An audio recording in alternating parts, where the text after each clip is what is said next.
लिखेगा भारत जोड़ो न्याय यात्रा के तहत वाराणसी पहुंचे राहुल गांधी ने एक बार फिर यह जुमला उछाला कि देश में डर और नफरत का माहौल है। राहुल गांधी इस जुमले का इस्तेमाल एक लंबे समय से करते चले आ रहे हैं। वह इस तरह के बयान देश में ही नहीं विदेश में भी दे चुके हैं।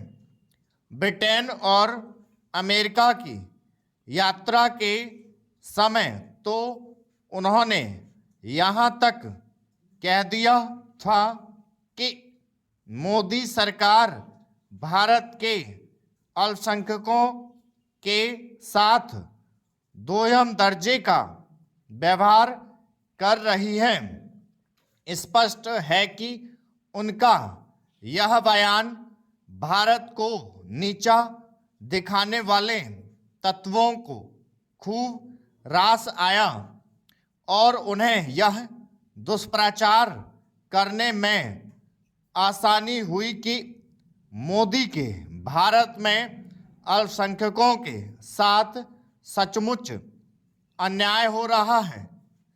इसकी अनदेखी नहीं की जा सकती कि विदेश में कई ऐसे समूहों और संगठनों के साथ मीडिया का एक ऐसा हिस्सा भी सक्रिय है जो अंतर्राष्ट्रीय स्तर पर मोदी सरकार के साथ साथ भारत की छवि को भी खराब करने पर तुला हुआ है।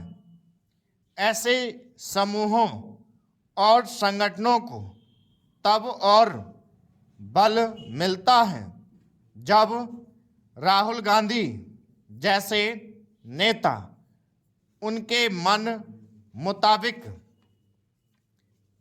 बयान देने लगते हैं। अपने संकीर्ण राजनीतिक स्वार्थों की पूर्ति के लिए देश की छवि मलिन करने और माहौल बिगाड़ने वाले बयान देने वालों में केवल राहुल गांधी ही नहीं हैं, कई अन्य विपक्षी नेता भी यह काम करने में लगे हुए हैं। इसका परिणाम यह है कि देश में यह झूठा माहौल बनाने वाला एक उद्योग खड़ा हो चुका है कि भारत में कुछ लोगों के साथ अन्याय हो रहा है और उनके अधिकारों की अनदेखी की जा रही है।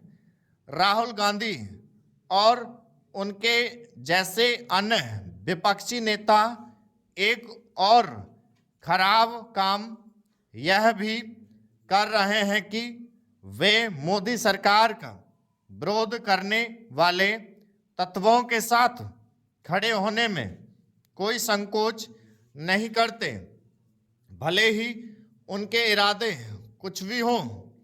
इसका ताज़ा उदाहरण है पंजाब के किसान संगठन अरविंद केजरीवाल और राहुल गांधी ने इन किसान संगठनों की पीठ थपथपाने में कोई देर नहीं की।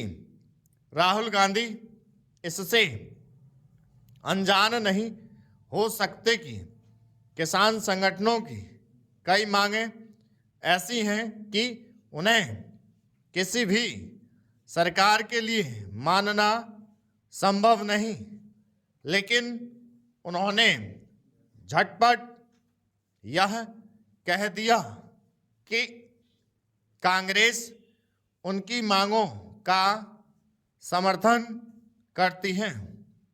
उन्होंने किसान संगठनों की मांगों को पूरा करने को कांग्रेस की गारंटी भी बता दी।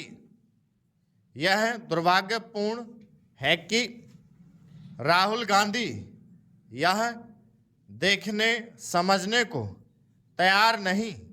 स्टॉप